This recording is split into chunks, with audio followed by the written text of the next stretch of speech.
Welcome to the Ignition News, your unfiltered, uncensored source for the actual truth in what is happening in the United States of America and around the world. We are not bought by the billionaires. We are here to be your source of truth in a time where truth matters more than it ever has. Be sure to follow along with your favorite platform on Spotify, Apple Podcasts, YouTube, or Substack. Let's get busy with the truth. Welcome to the Ignition News. Let's ignite.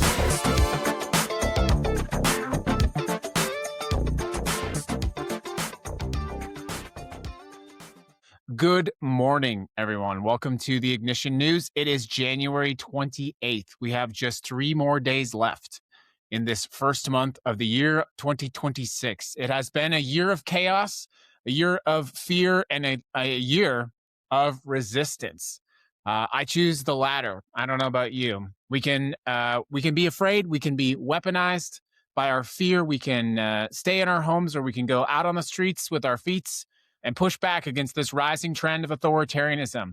On the Ignition News, we're here to deliver you unfiltered, uncensored news. I pick 5 to 6 stories I think you need to know about every single day to equip you to push back against this tyrannical president, but also just to be smarter. I mean, by the fact that you're watching the show or listening to the show on your favorite podcast platform, I already know you're a smart MFer.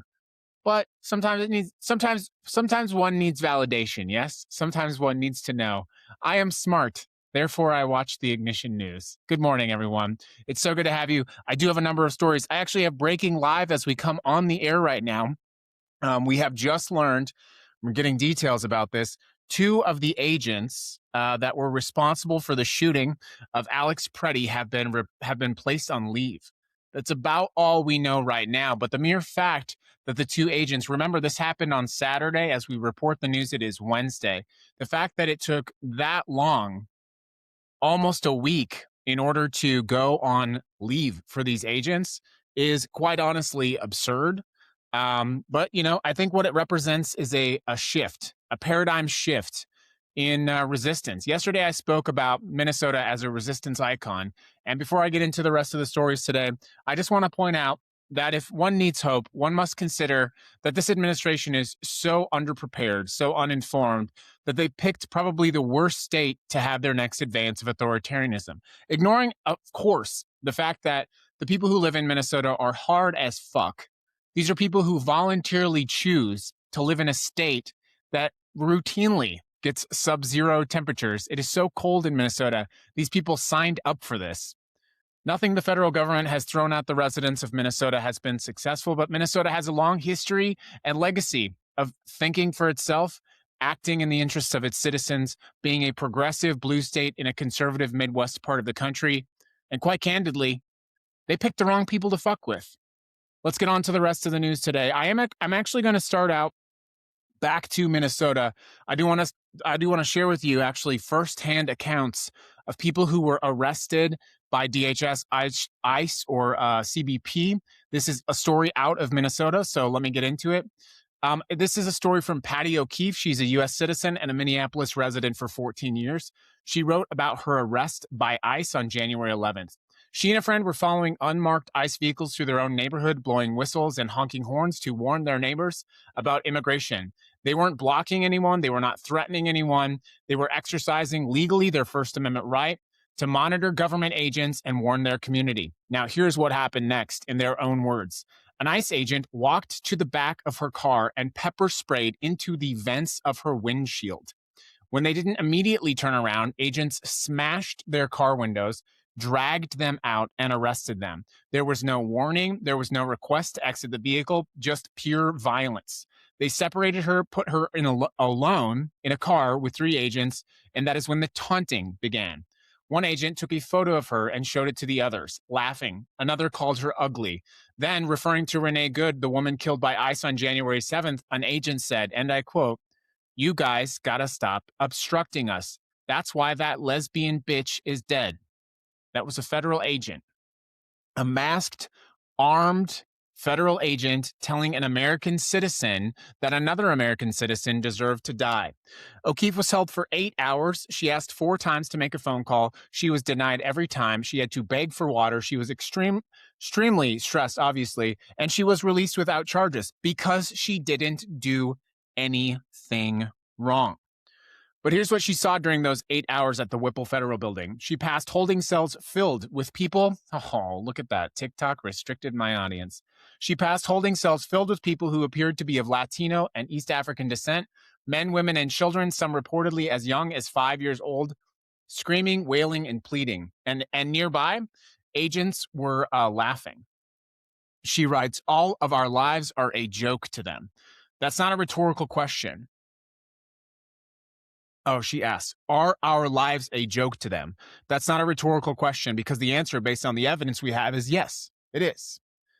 I just want to point out really quickly as I read this story, once I get clear of this fascism, I am going to aggressively pursue legal action against the new owners of TikTok, these billionaires. I'm going to aggressively, along with other citizens group, pursue legal action against TikTok for what they are doing right now, because there are many legal venues to pursue and to sue this company for what they are doing. I am reporting on true information about what is happening in the United States of America. This is fact. It's truth. There is no commentary being provided in that segment. But as we were reporting live, the TikTok feed was censored from the FYP. I got a warning for reporting this information that the federal government reported. So my hands are a little bit busy right now because I'm fighting this tyrannical government. But when we win, and we will win, just let me be very clear with you, we will win. When I'm done, I will sue the shit out of the new owners of TikTok because this is America. There are constitutionally protected rights. And filtering a live stream, by the way, a source of revenue for my company because I report on truth, the actions of the federal government, yeah, that's actionable. You picked the wrong fucking person to fuck with, is the brief version of it. Somebody doing their little TikTok shop live showing off their new pink shirt. Yeah, you restrict their live because they drop an F-bomb a few times. Okay, no problem. You picked a 25-year civil rights advocate. Good job, TikTok. Anyways, moving on to the next story. I asked this question yesterday, but we need to know the answer to where is Alex Preddy's phone? Where's his phone? We obviously saw the federal government accused Alex Preddy of going at federal agents with a firearm. But what we all saw with our own eyes was the fact that he was holding a cell phone, lawfully recording the activities of these federal agents. What we now don't know is where his phone went. We learned initially that it was given to the FBI, that the FBI conducted an initial field investigation, but then they handed that phone off to HSI, Homeland Security Investigations. This is a division of DHS. DHS has the phone, but what we now know, thanks to exclusive reporting, is that there is no trail of evidence for the phone. There's no chain of custody for where that phone is or what happened to that phone. We don't know where the video is, what is on that phone. And Alex Preddy's family deserve to have that information, if not only to have the memories of their son, their family member, back to them. But I think it raises serious questions about what the government is doing with that information and if they have destroyed evidence, if they are hiding evidence, and what they're doing with that phone. It's a reasonable question. We deserve to know the answer. Next story. Welcome to the Ignition News, everyone. As TikTok, the garbage app from hell, has shown us today, we need you to find us on other locations. We are streaming live on Substack, YouTube, also on Twitch, but we stream still over on this pathetic garbage little app called TikTok while we can until we're censored for speaking the truth. All that is to say, if you haven't yet followed us on your favorite podcast platform, please do that because podcasting for some reason remains an unobstructed bastion of truth,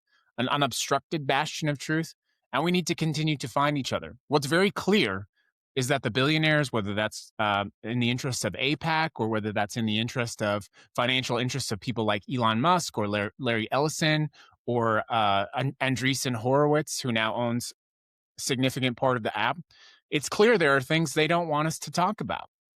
So we need to find each other where we can. Let's move on to the next story. This was the attack on Ilhan Omar. Last night, January 27th, Congresswoman Ilhan Omar was holding a town hall. It was her first public event since Alex Preddy was killed. A 55-year-old, Alex Kazmierzak, stood up rushed to the stage and sprayed Omar with an unknown liquid from a syringe. Security tackled him immediately, and he was arrested and charged with third-degree assault. Omar continued her town hall. This is a quote from the Congresswoman. "These fucking assholes are not going to get away with it. We are Minnesota strong, and we stay resilient in the face of whatever they might try to throw at us." Hours later, the President of the United States had a town hall, or an interview, I should say, with ABC News.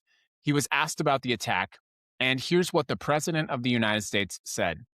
"I don't think about her. I think she's a fraud. She probably had herself sprayed, knowing her." The President of the United States, everyone. He is accusing Ilhan Omar of getting herself sprayed with an unknown chemical agent in order to generate attention. I think what's quite obvious is this is a continued representation of the mental and cognitive decline of the 47th President of the United States. Anthony Scaramucci, you remember the Mooch? Remember that guy from the first administration? He was actually on an interview yesterday, and he's someone who knows the president perhaps better than many people. And unlike the cowards, the jellyfish-spined individuals in the current administration, he's actually comfortable speaking out against the president.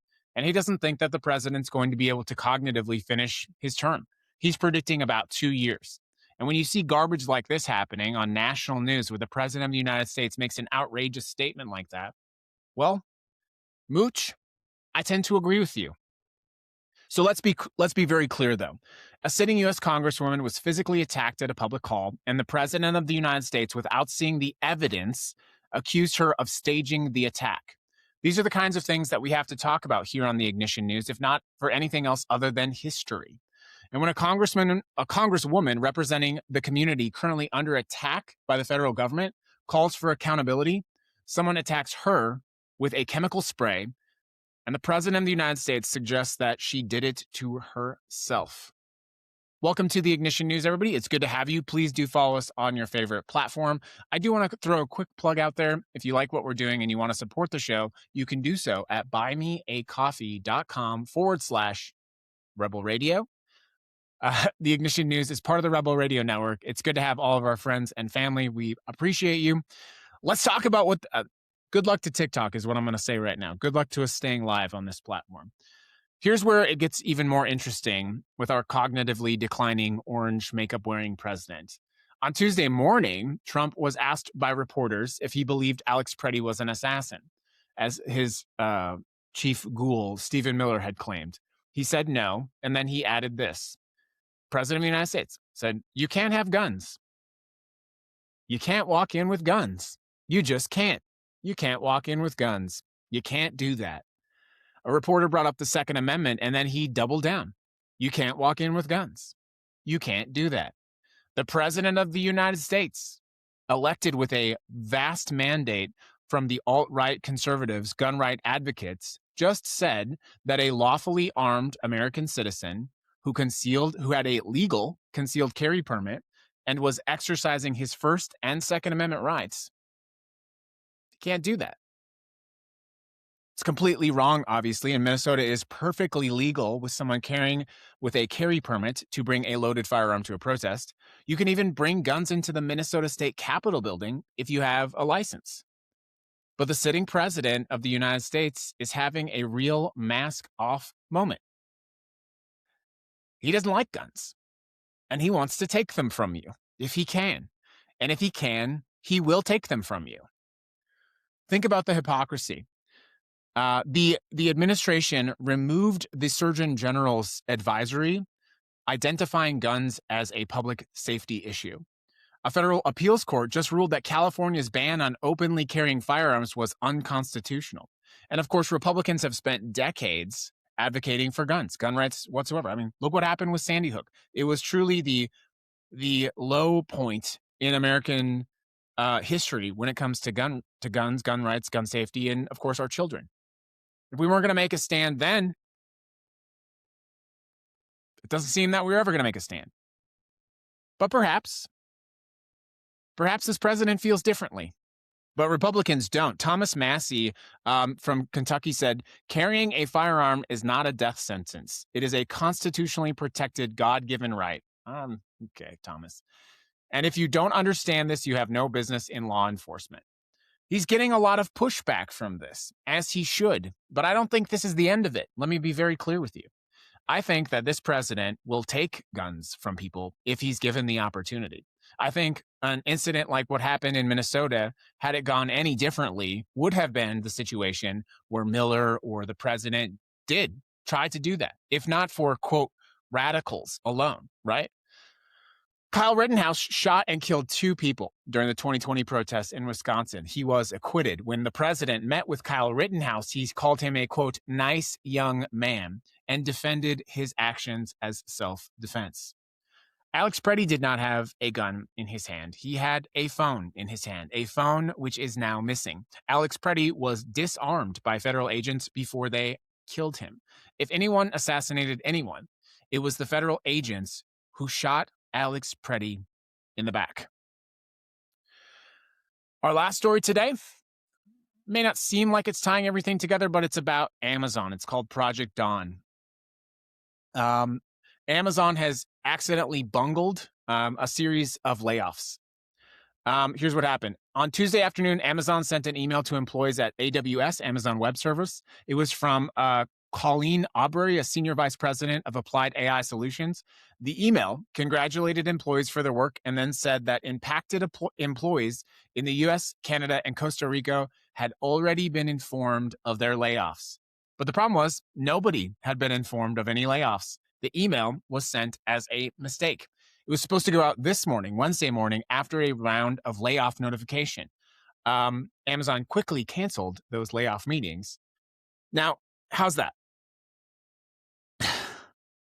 This is emblematic not only of the massive wave of AI destroying jobs in America, but also how the enshittification of this country's tech companies is even cascading out to how they employ people. But what we do know now is that apparently Amazon is announcing about 16,000 layoffs. 16,000 more Americans without a job in this president's America, in this president's great economy. Are we great yet? That's the simple question I have for you. 16,000 more Americans apparently, and well, there are, to be clear, there are some Canadian citizens that will be impacted by this, and there are some Costa Ricans who will also be impacted by this. Yeah, 16,000 people. Wonder what the average salary is.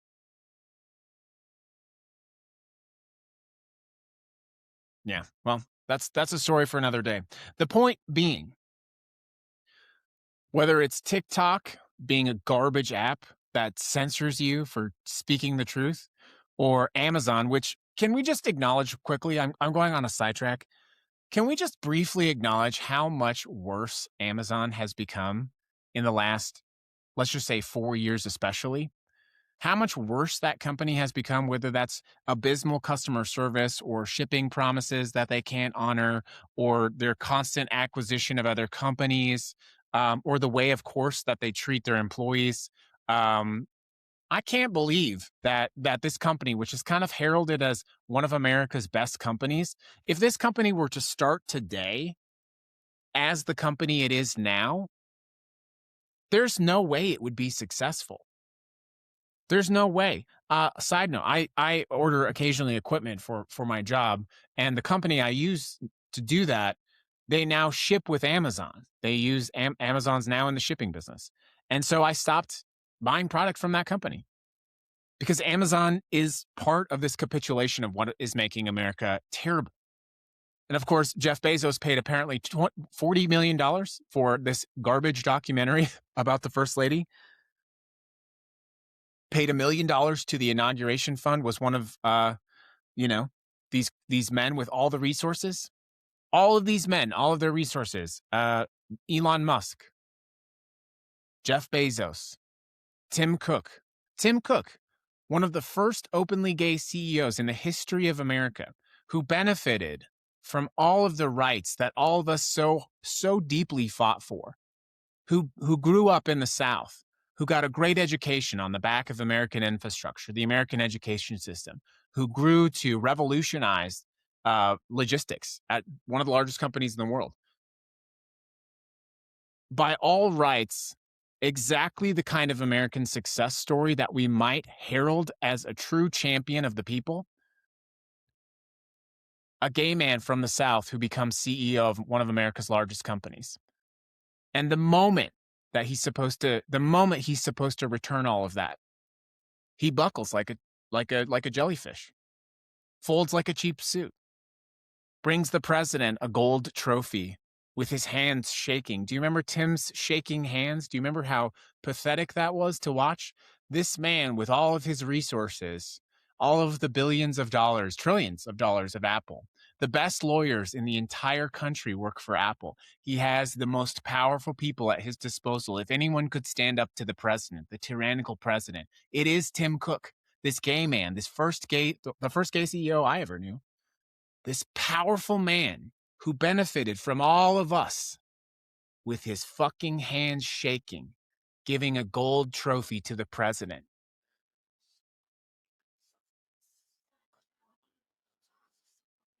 A coward. Tim Cook is a coward.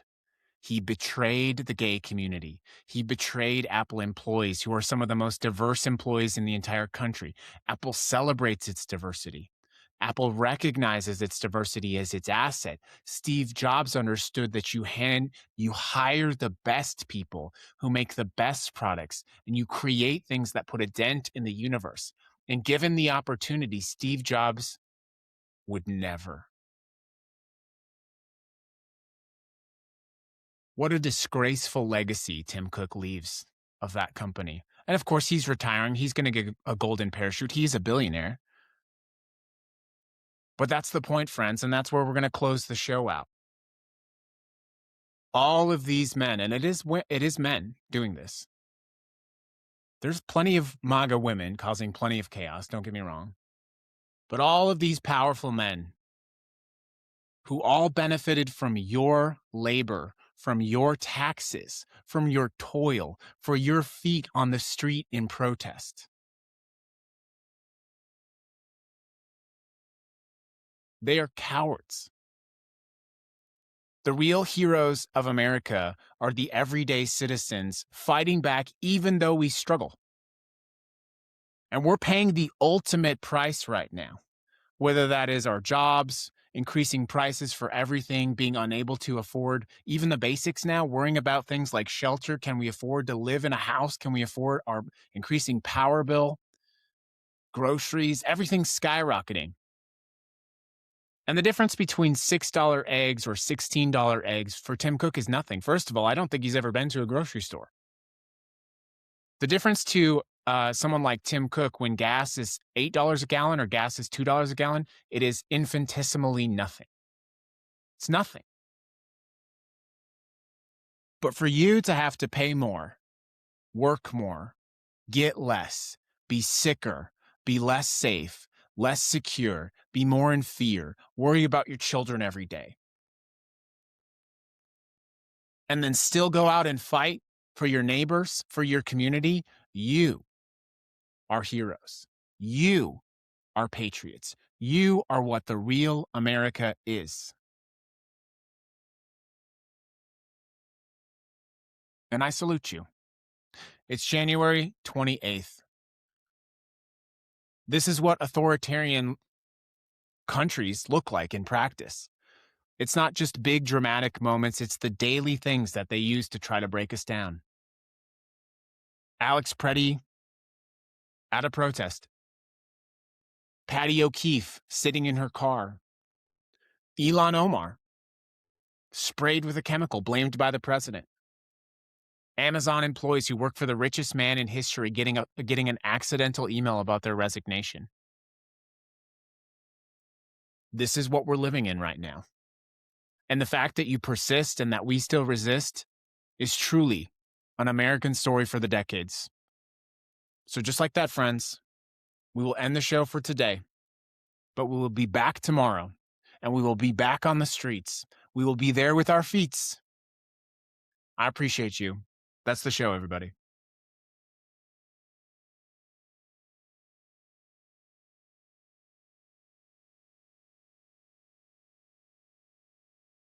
Boom. Oof.